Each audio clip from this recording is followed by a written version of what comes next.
राजनीतिक ईमानदार एमएलए ही होंगे। जी। ये माना जाता था कि स्वतः आजादी की जिस सिद्धांतों पर हमारी लड़ाई लड़ी गई थी कि सिर्फ ईमानदार लोग ही राजनीति में आए, लेकिन जब अपराधी, क्रिमिनल्स, दागदार लोग आने लगे तो फिर वो जोड़ा गया सेक्शन 8। बाद में पीपल रिप्रेजेंटेशन एक्ट में सेक्शन 8 जोड़ा गया। जब सेक्शन 8 जोड़ा गया तो ये सोचा गया कि कुछ सजा पाएंगे और सजा पाने के बाद चुनाव से बाहर हो जाएंगे, लड़ नहीं पाएंगे। लेकिन 65 साल का इतिहास, जब से वो अमेंडमेंट हुआ, एक भी आदमी ऐसा नहीं हुआ कि जो चुनाव में जिसकी सजा हुई हो वो चुनाव न लड़ पाया हो। सब सजा पाते थे और बस आजीवन कारावास करते, पाने के बाद भी और चुनाव लड़ते थे। 2 साल की तो बात भूल जाइए। तो जब देखा है सुप्रीम कोर्ट ने एक पर्पजिव इंटरप्रिटेशन करता है कानून का, कि मतलब क्या हम जो कानून बनाए हैं उसकी उद्देश्य की पूर्ति हो रही है कि नहीं हो रही है। तो उस पर सुप्रीम कोर्ट ने देखा कि हम जो कानून बनाया उसके उद्देश्य की पूर्ति एक भी नहीं रही है। पूरे देश में एक भी नेता ऐसा नहीं है जिसकी सजा हुई और उसके लिए चुनाव न लड़ पाया हो। तो उन्होंने कहा कि ये व्याख्या हमारा गलत था और उद्देश्यपूर्ण व्याख्या होना चाहिए। उद्देश्यपूर्ण के बाद व्याख्या कहा कि नहीं, 2 साल की अगर सजा हो गई है तो आपको वो मौका नहीं मिलेगा कि आप चुनाव लड़ पाए।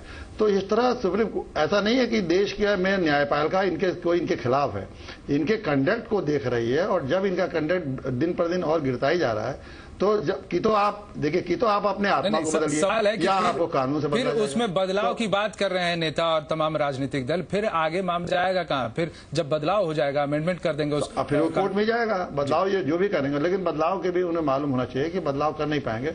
देखिए, सुप्रीम कोर्ट का लॉ ये है कि सुप्रीम कोर्ट के फैसले को आप रद्द नहीं कर सकते।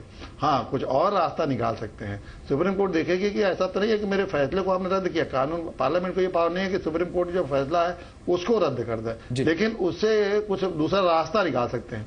और हम लोग तो विरोध कर रहे हैं। हम लोग नैतिक पार्टी ने पुतला भी जलाया, प्रदर्शन भी कर रहे हैं। और देश भर से मैं कहता हूं कि इनके खिलाफ जो है इनका विरोध करने वाले जो शुद्धिकरण की राजनीति में न्यायालय या हाई कोर्ट, सुप्रीम कोर्ट या शिवशंकर मिश्रा, क्या देखते हैं आप इन दोनों मसलों पर? आगे भी सुप्रीम कोर्ट इसी तरीके से अपनी गाइडलाइंस देती रहेगी या एक निगरानी के तौर पर इन चीजों को संतुलित करने का प्रयास करती रहेगी? जरूर देती रहेगी, क्योंकि सुप्रीम कोर्ट और हाई कोर्ट, कोई भी कोर्ट है वो इंटरप्रिट करता रहेगा, कॉन्स्टिट्यूशनल प्रोविजन के हिसाब से इंटरप्रिट करता रहेगा। इन लोग गलत कानून बनाएंगे तो उसको वास करता रहेगा, उसमें कोई दो राय नहीं है। और जनता है जो है, जनता सबसे बड़ा कोर्ट है इस डेमोक्रेटिक कंट्री का, और जनता भी माफ नहीं करेगा इन लोगों को। इसलिए जनता की तरफ से कोर्ट जो है प्रॉपर इंटरप्रिट करेगा प्रॉपर टाइम में। बहुत बहुत शुक्रिया आप तमाम खास मेहमानों का। हमारे साथ मेहमान अंसारी, पूर्व केंद्रीय सूचना आयुक्त, और साथ ही लखनऊ से सीबी पांडे, पूर्व न्यायाधीश, और इलाहाबाद हाई कोर्ट से वो पूर्व न्यायाधीश, और शिवशंकर मिश्रा हमारे साथ सुप्रीम कोर्ट के वकील, और भोपाल से अजय दुबे आरटीआई कार्यकर्ता जुड़े थे। आप तमाम खास मेहमानों का बहुत बहुत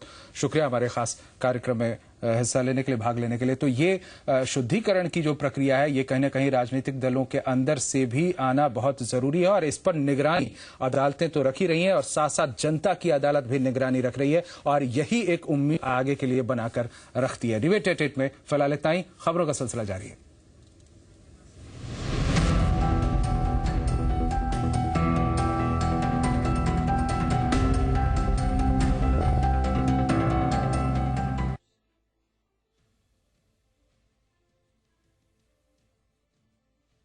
मिस वर्ल्ड, मिस यूनिवर्स कुछ भी जीत सकती थी और मच्छर ने इनका मौका छीन लिया।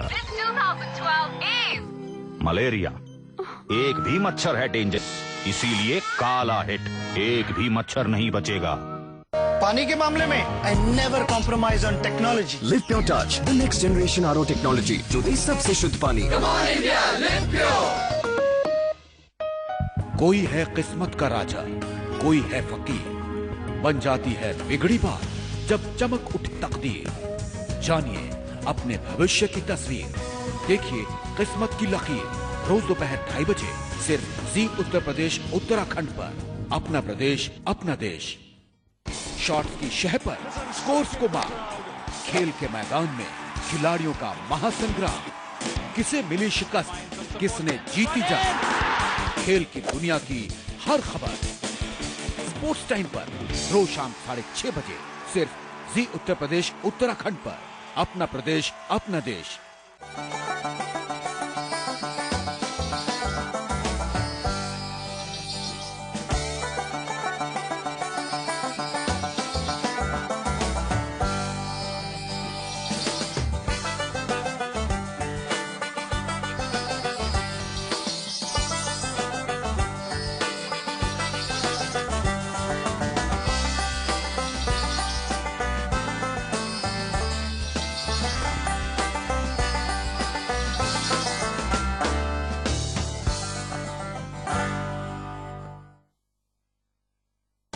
प्रायोजक है प्रकृति जैसी शुद्धता हमारी पहचान, MDH मसाले, the real spice of India.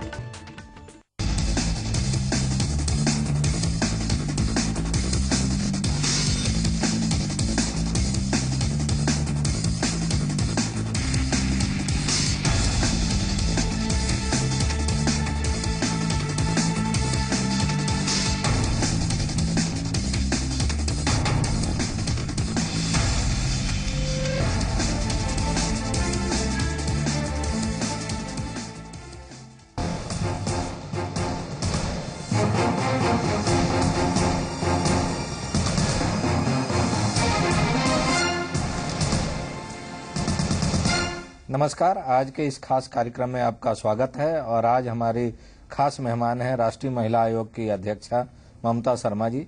ममता जी से जानने की कोशिश करेंगे कि इस समय देश में महिलाओं के प्रति जो हिंसक वारदातों में इजाफा हुआ है और जिस तरह से एक के बाद एक तमाम कोशिशों के बावजूद इस तरह की वारदातों पर लगाम नहीं लग पा रहा है, इसके लिए उनकी राय क्या है, किस तरह से इस तरह की वारदातों पर लगाम लगाया जा सकता है और इसके अलावा जो महिलाओं को लेके देश में मौजूदा कानून है, क्या अभी भी उसमें बदलाव की किसी तरह की जरूरत है।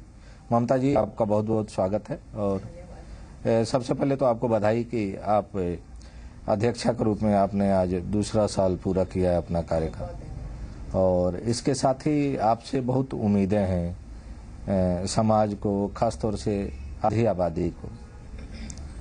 2 साल के दौरान आपके कामकाज को लेके तरह तरह के आरोप भी लगे। आपकी रहनुमाई में, आपकी सदारत में जो आयोग काम कर रहा है, कहा गया कि आयोग डिफंक्ट है ऑलमोस्ट।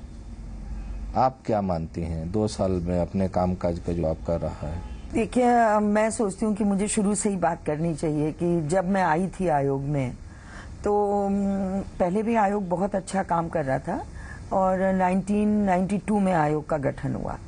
उसके बाद कई चेयरपर्सन रही, लेकिन जब मैं आई थी तो हमारे राजस्थान की ही माननीय गिरिजा व्यास जी थी और लेकिन जब मैं आई तो मैंने देखा 20,000 केसेस पेंडिंग थे।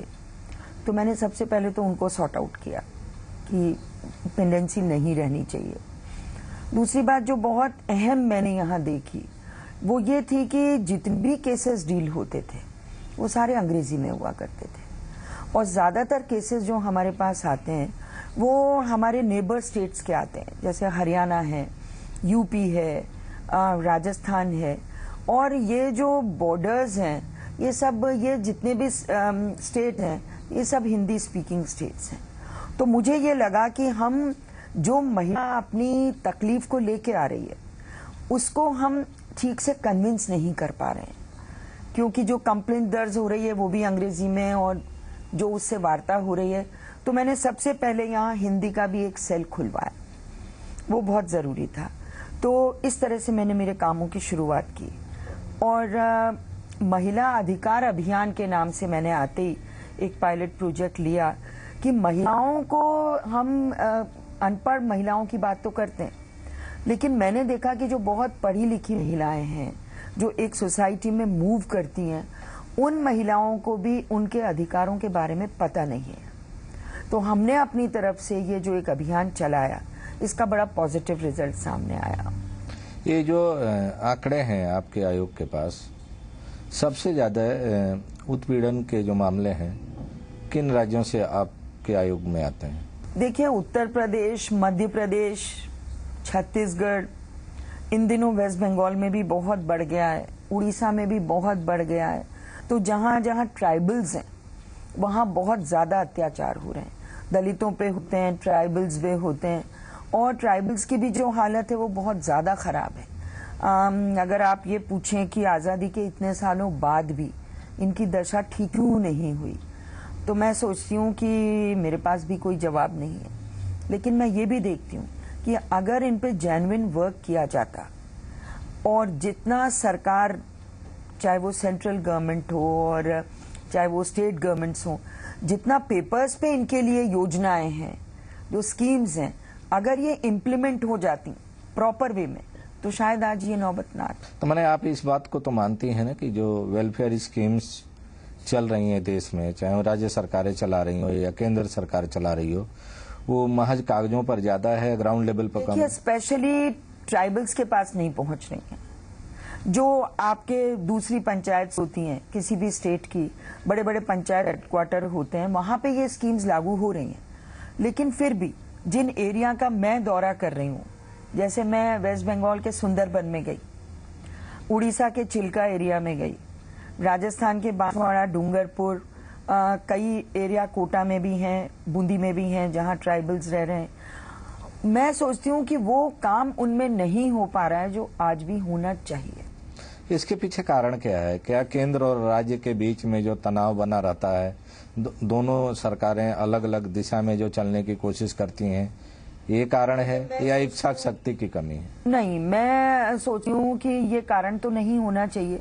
अगर सेंट्रल गवर्नमेंट कोई स्कीम देता है और उसको स्टेट गवर्नमेंट लागू करता है तो उनके लिए तो बहुत अच्छी बात है कि परोसी हुई थाली मिल रही है, आपको खिलाना ही तो है।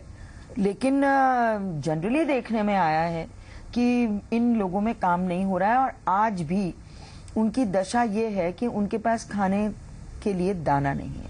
अगर मध्य प्रदेश की बात करें या राजस्थान की बात करें, राजस्थान में आपकी पार्टी की ही सरकार है और केंद्र में भी आपकी सरकार है, तो कम से कम राजस्थान में इन जो कल्याणकारी योजनाएं हैं उनका ठीक से क्रियान्वयन क्यों नहीं हो पा रहा? देखिए, राजस्थान की ट्राइब अब थोड़ी सी जागृत है। राजस्थान की ट्राइब में, और अगर आप छत्तीसगढ़ और उड़ीसा और कलकत्ता की ट्राइब की बात करें तो उनमें बदलाव है। लेकिन फिर भी मैं ये कहूंगी कि ट्राइबल्स में आज भी सरकार को चाहे मॉनिटरिंग करा के काम करना चाहिए, लेकिन बहुत जरूरी है कि उनकी दशा जो है वो अब देखा जाए कि हालात क्या है। जैसे राजस्थान में आज भी बांसवाड़ा, डूंगरपुर में कभी कभी डायन की घटनाएं सुनने को मिलती हैं और ज्यादातर ये ट्राइबल्स में ही होती हैं। तो मैं सोचती हूँ इस पे बहुत बड़ी एक्सरसाइज करने की जरूरत है थ्रू एनजीओज, इनमें जागृति लाने की जरूरत है। और मैं सोचती हूँ कि जब तक आप अवेयरनेस बिल्डिंग नहीं करेंगे तब तक इसका फायदा मिलने वाला है। तो ये जो नस्ली प्रॉब्लम चल रहा है मध्य प्रदेश में, छत्तीसगढ़ में या बाकी और राज्यों में, इसके पीछे भी कहीं ना कहीं आपको लगता है कि जो आधी आबादी के साथ नाइंसाफी होती रही है आजादी से लेके अब तक, वो एक सबसे बड़ा कारण है? देखिए, आज भी हो रही है, ऐसा नहीं है कि नहीं है। जैसे आप छत्तीसगढ़ जाइए तो, और झारखंड में खास तौर से इतने डायन के केसेस आते हैं सिर्फ लैंड राइट को लेके, सिर्फ जमीन को लेके वो झगड़े हैं। तो जो माफिया हैं, जो बहुत बड़े गुंडे माने जाते हैं, महाजन वहां इनको कहा जाता है, वो लोग इनको परेशान करते हैं। और जनरली जब ये खास तौर से विडो हो जाती हैं और अगर उसके पास थोड़ा भी चंक है किसी लैंड का, तो उसको हथियाने के लिए उसको डायन करार देते हैं। और डायन करार देना भी ठीक है कि चलो आपने बोल दिया, लेकिन उसके ऊपर जो अत्याचार होते हैं, कान काट दिए जाते हैं, नाक काट दी जाती है, पत्थरों से उसके दांत तोड़ दिए जाते हैं, तो ये हिंसा है, ये अपराध अब कम से कम बंद होने का समय है। ममता जी, लेकिन देश में आपकी सरकार है, आजादी के बाद से लेके अब तक ज्यादातर वक्त कांग्रेस की ही सरकार रही है या कांग्रेस के नेतृत्व में सरकार रही है, एनडीए के थोड़े से कार्यकाल को अगर छोड़ दें, आपको नहीं लगता है कि इसके लिए कांग्रेस पार्टी भी जिम्मेदार है? देखिए, कांग्रेस पार्टी की सरकार हो या एनडीए की हो या किसी और की हो, लेकिन मैं इसके बारे में कहना चाहूंगी कि स्कीम्स देने में, अपलिफ्ट करने में उन लोगों ने कभी कोई कंजूसी नहीं की, चाहे कोई सी भी सरकार आई हो। लेकिन ये तो जो इम्प्लीमेंटिंग एजेंसी है उनके ऊपर डिपेंड करता है कि वो क्या कर रहे हैं। अगर आप बात करें तो ट्राइब के लिए सोनिया जी बहुत ज्यादा आज भी बड़ी सेंसिटिव है कि किसी तरह से इनका अपलिफ्टमेंट हो और ये किस तरह आगे जाएं। और एक बात और बताना चाहूंगी मैं कि स्वर्गीय राजीव जी ने जो एक 33% पंचायत राज में किया और लोकल बॉडीज में किया, उसका असर हालांकि अब देखने को मिलने लगा है। लेकिन थोड़ी सी शिक्षा का प्रचार प्रसार हो, जैसे मैं जहां जहां जा रही हूं स्कूलों में ताले लगे हुए हैं, पीएचसी में, सीएचसी में ताले लगे हुए हैं, डॉक्टर्स ही नहीं है। आप ताज्जुब करेंगे, उड़ीसा के एक गांव में हॉस्पिटल में कुत्ते घूम रहे हैं, ताले बंद हैं, एक डॉक्टर है। तो ये सब जो है वो राज्य सरकारों की ड्यूटी बनती है कि वो मॉनिटरिंग कराएं। इसमें केंद्र सरकार किसी भी पार्टी की, उनकी ड्यूटी सिर्फ स्कीम्स देने की है, आपको फंड्स देने की है, आपको फैसिलिटीज देने की है, लेकिन अब आप उनको इम्प्लीमेंट कितना करते हैं ये सब राज्य सरकारों की ड्यूटी। जो आंकड़े हमारे आपके सामने हैं, जो समय समय पर आते हैं, ट्राइबल महिलाओं के साथ ज्यादती हो रही है, जो गांव में रहने वाली महिलाएं हैं उनके साथ ज्यादती हो रही है, भूमि सुधार कानून जिस प्रभावी तरीके से लागू किया जाना चाहिए नहीं हो पाया, ये सब सच है। लेकिन शहरी क्षेत्रों में भी महिलाओं के साथ जो ज्यादती के आंकड़े हैं वो काफी चौंकाने वाले हैं। और इधर हाल के कुछ महीनों में, वर्षों में जिस तरह की कहें कि हृदय विदारक घटनाएं शहरी क्षेत्र में महिलाओं के साथ हुआ है, पढ़ी लिखी महिलाओं के साथ हुआ है, पढ़े लिखे पुरुषों के द्वारा जिस तरह से किया गया है, उस तरह के हादसे तो गांव के क्षेत्रों में भी शायद ही कम देखने को मिले हों। इसके लिए आप किसको जिम्मेदार मानती हैं? देखिए, एक तो समाज की मानसिकता दूषित हो गई है, जहां तक मैं समझती हूँ कि लोग चूंकि न्यूक्लियर फैमिलीज में अब रहना पसंद करने लगे हैं, तो वो संस्कार, वो परंपराएं, वो संस्कृति, उसको हम धीरे धीरे भूलते जा रहे हैं। दूसरी बात यह है कि शिक्षा के साथ साथ जिस तरह के एड्स आ रहे हैं, चाहे वो प्रिंट मीडिया में ले लीजिए, चाहे वो इलेक्ट्रॉनिक मीडिया में ले लीजिए, और जिस तरह की फिल्में आ रही हैं, कहीं ना कहीं समाज की मानसिकता को दूषित करने में इनका बहुत बड़ा हाथ है। और मैं सोचती हूँ कि इन पे अगर रोक लगेगी तो शायद कहीं ना कहीं कुछ बदलाव जरूर आएगा। हम लॉ एंड ऑर्डर की बात करते हैं कि दिल्ली में लॉ एंड ऑर्डर सही नहीं है या दिल्ली पुलिस ने कुछ नहीं किया, लेकिन दिल्ली पुलिस या लॉ एंड ऑर्डर ये कहने नहीं जाता कि आप इस वारदात को अंजाम दो। हाँ, ये जरूर मैं मानती हूँ कि अंजाम के बाद पुलिस की बहुत बड़ी ड्यूटी बनती है कि वो उस केस को ठीक से देखें और जो अक्यूज हैं उनको सजा दें, वो बात और हो गई। लेकिन कहीं ना कहीं दामिनी का केस हुआ, उसके बाद बड़े अफसोस की बात है, बड़े शर्म की बात है कि लगातार केसेस बढ़ते गए। कुछ ये भी मैं मानती हूँ कि केसेस बढ़ने का एक कारण और भी है। केसेस पहले भी होते थे, लेकिन एक अवेयरनेस आई है लोगों में, महिलाओं में खास तौर से, कि कहीं ना कहीं हमें न्याय मिल सकता है, और उसके जरिए वो केस दर्ज कराने लगी हैं, उस बात को लेकर केस दर्ज कराने लगी हैं। तो आंकड़े इंक्रीज हुए, आंकड़े बढ़े हैं, लेकिन साथ में मैं ये जरूर कहूंगी कि समाज और एक तरह का जो माफिया पैदा हो रहा है लड़कियों के खिलाफ, उसको अपनी मानसिकता बहुत बदलनी पड़ेगी। एक छोटा सा ब्रेक लेते हैं और ब्रेक से वापस आने के बाद इसी विषय पर और विस्तार से बात करेंगे ममता जी से।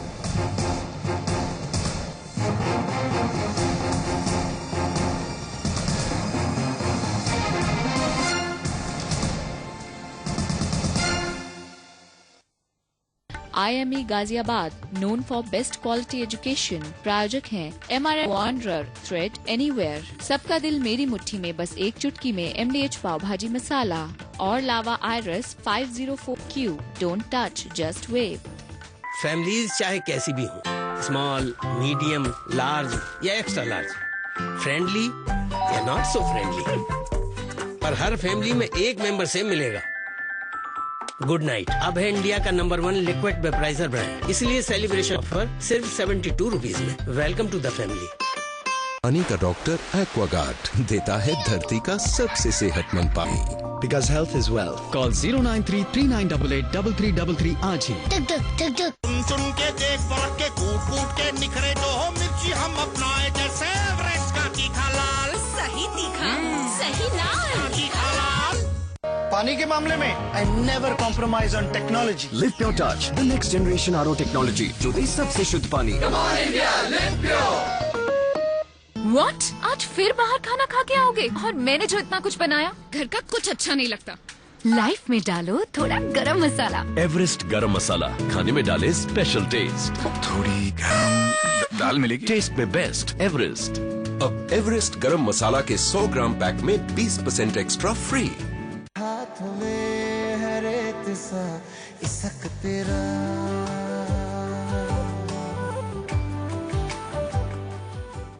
पानी का डॉक्टर एक्वागार्ड देता है धरती का सबसे सेहतमंद पानी। Because health is wealth. Call 09339883333 आज ही। Lava Iris 504Q. Change music and click pictures with a wave. Don't touch, just wave. पानी के मामले में I never compromise on technology. Live Pure Touch, the next generation RO technology, जो दे सबसे शुद्ध पानी। Come on India, live pure. आपकी सबसे करीब। एक बुलेट जो रुकता नहीं, क्योंकि खबरों का सिलसिला कभी थमता नहीं। देश, विदेश और प्रदेश की नॉन स्टॉप खबरें देखिए नॉन स्टॉप 20 में रोज सुबह 10 बजे और दोपहर 3 बजे सिर्फ जी उत्तर प्रदेश उत्तराखंड पर। अपना प्रदेश, अपना देश।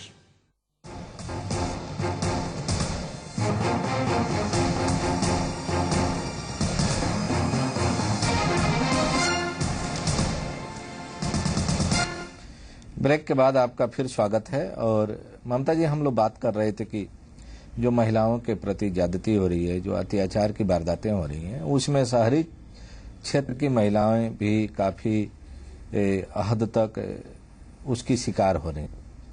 आपने कहा कि मानसिकता बदलना पड़ेगा, जो विज्ञापन आ रहे हैं इस पर नए सिरे से विचार करना चाहिए। आपको नहीं लगता है कि महिलाओं की दुर्दशा के लिए काफी हद तक महिलाएं भी जिम्मेदार हैं? जिस तरह की फिल्में बन रही हैं, जिस तरह के सीरियल्स बन रहे हैं, ज्यादातर इस तरह की फिल्में और सीरियल्स बनाने में जो किरदार से लेके और उसको प्रोड्यूस करने में महिलाओं के भी काफी अहम भागीदारी रही है। तो आपको नहीं लगता है कि महिलाएं ही अपने को एक तरह से कॉमोडिटी के रूप में ज्यादा पेश करना चाहती हैं शॉर्टकट अचीवमेंट के लिए? देखिए, इसमें मैं ये कहूंगी कि अगर सेंसर बोर्ड 2 ऐसी फिल्मों पे रोक लगा देगा तो शायद वहां भी बदलाव आएगा। लेकिन हर फिल्म को, चाहे वो अच्छी हो चाहे वो बुरी हो, उसको बड़ी आसानी से पास कर दिया जाता है। तो मैं सोचती हूँ कि इसमें महिलाएं अपने आप पीछे हट जाएंगी। जब आप रोक लगाएंगे तभी तो कुछ बदलाव आएगा ना। रोक है ही नहीं किसी तरह की। तो हमारी जो संस्कृति है उसमें कहीं ना कहीं सीमाएं रखी गई हैं महिलाओं के लिए, ऐसा नहीं है। लेकिन उन सीमाओं को सेंसर बोर्ड है और इन लोग को INB मिनिस्ट्री है, इनको चाहिए कि कुछ रोक लगाएं। एक और बात जो देखने को मिली है, अक्सर देखने को मिलती रही है कि जो भी कानून बनता है तो कानून एक तो बनने में बहुत वक्त लगता है, और जब अगर किसी तरह बन के ग्राउंड लेवल पर आता है कोई कानून, तो उसके इम्प्लीमेंटेशन में उसका दुरुपयोग बहुत होता है। चाहे वो SC/ST एक्ट हो या डावरी एक्ट हो, या अब जो अभी हाल में जो संशोधन हुआ है दिल्ली में जो वारदातें हुई थी उसके बाद। अब एक तरह से अगर आप देखिए तो कंप्लेंट्स की भरमार हो गई है, लेकिन 80% ऐसे कंप्लेंट हो रहे हैं जो कि आपसी रिश्ते, आपसी सहमति से सालों दर साल दोनों रहते हैं साथ में, और बाद में जब कोई किसी एक छोटी सी बात को लेकर मतभेद पैदा हो जाता है तो वो महिला जाती है और थाने में एक मुकदमा दर्ज करा देती है कि उसकी मर्जी के खिलाफ, उसकी इच्छा के विरुद्ध उसके साथ यह रिश्ता बना के फला व्यक्ति इतने दिन से चला रहा था। आपको नहीं लगता है कि इस तरह के कानून से, इस तरह के कानून के दुरुपयोग से जो हिंसक वारदातें हैं उसमें और इजाफा होगा? देखिए, इस पे मेरा ये कहना है कि सबसे बड़ी बात तो ये है कि जो कानून बने हैं महिलाओं की सिक्योरिटी के लिए, उनका इम्प्लीमेंटेशन बहुत मुश्किल से हो पाता है। उनका इम्प्लीमेंटेशन होना चाहिए।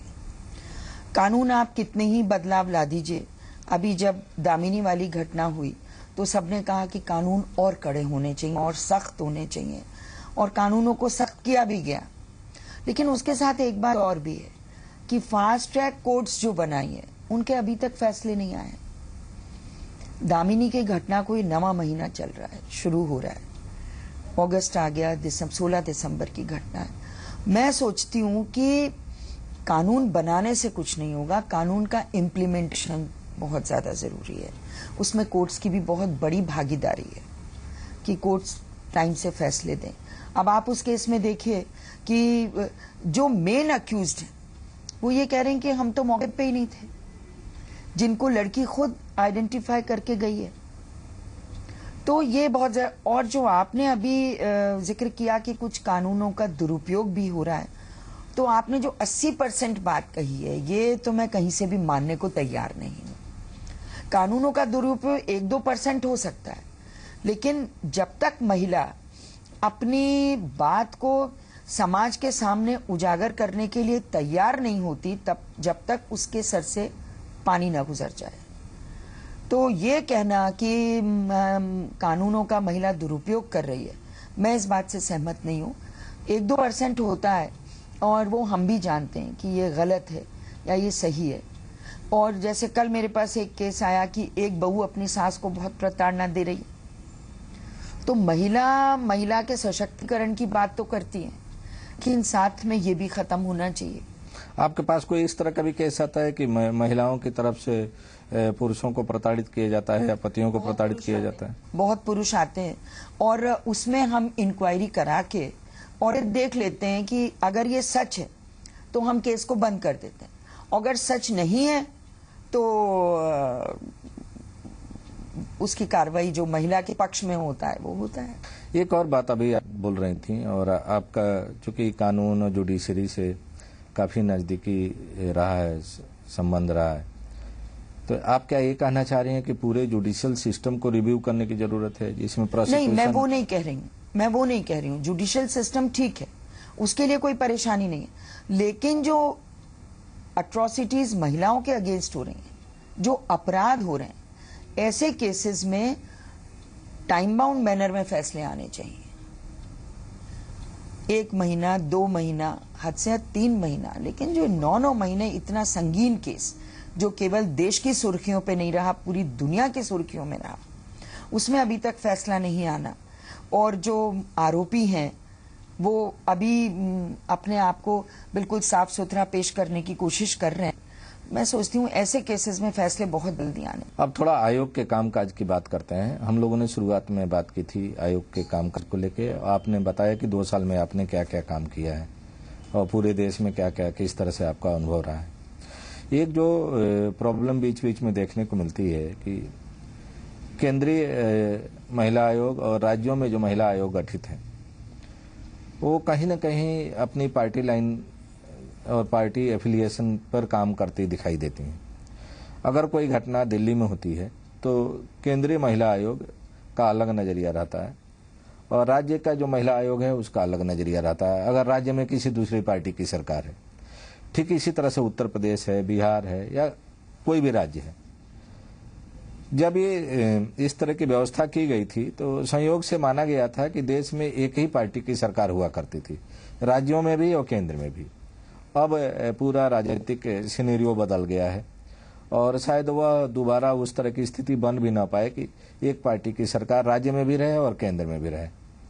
ऐसी स्थिति को देखते हुए क्या एक केंद्रीय महिला आयोग की अध्यक्षा के नाते आपकी तरफ से कोई इस तरह का पहल होगा कि राज्यों में जो महिला आयोग हैं उनकी जो जवाबदेही हो वो महिलाओं के लिए हो, महिलाओं की परेशानी दूर करने के लिए हो, न कि अपने राजनीतिक प्रतिबद्धता के चलते, अपने राजनीतिक जवाबदेही के चलते। जो एक बड़ा जो काज है जिसके लिए उनको उस पद पर बैठाया गया है उसके साथ वो न्याय न करके अपनी राजनीतिक लॉयल्टी और हम कह सकते हैं कि नमक अदायगी में ज़्यादा बिजी रहे। देखिए, ऐसा है, कायदे से आयोग में नमक अदायगी की बात नहीं होनी चाहिए, क्योंकि आयोग ऑटोनॉमस बॉडी है, कॉन्स्टिट्यूशनल पोस्ट है इसमें। तो मैं और ये जो राज्य आयोग हैं जितने भी, ये हमारे अंडर में नहीं आते हैं, ये सब ऑटोनॉमस हैं। ये स्टेट गवर्नमेंट ही इनको जो भी करती है, प्रोवाइड करती है फंड्स या जो भी फैसिलिटीज, वो सब वही करते हैं। तो मैं तो जब भी राज्य आयोग की अध्यक्षाएं आती हैं, हम जब बुलाते हैं किसी मीटिंग में या कोई मेमोरेंडम देने के लिए, या जैसे प्रेसिडेंट से मुलाकात है तब बुलाया जाता है, या कोई सेमिनार कॉन्फ्रेंस होती है तब बुलाया जाता है। तो मेरा तो इसमें यह नजरिया है कि किसी भी महिला के प्रति, चाहे वो किसी भी पार्टी की हो, हमारा बायस्ड एटीट्यूड नहीं होना चाहिए। लेकिन ये जरूर कहूंगी मैं कि जो सरकार के यहाँ अच्छा काम है तो उसको भी हम सराहना करते हैं, और जहां महिलाओं की अनदेखी हो रही है तो उनकी हम बुराई भी करते हैं। जैसे मैं जब भी मध्य प्रदेश जाती हूँ, अगर 4 घंटे भी रुकती हूँ तो करीब 25 केस मेरे पास आ जाते हैं। तो इसमें जब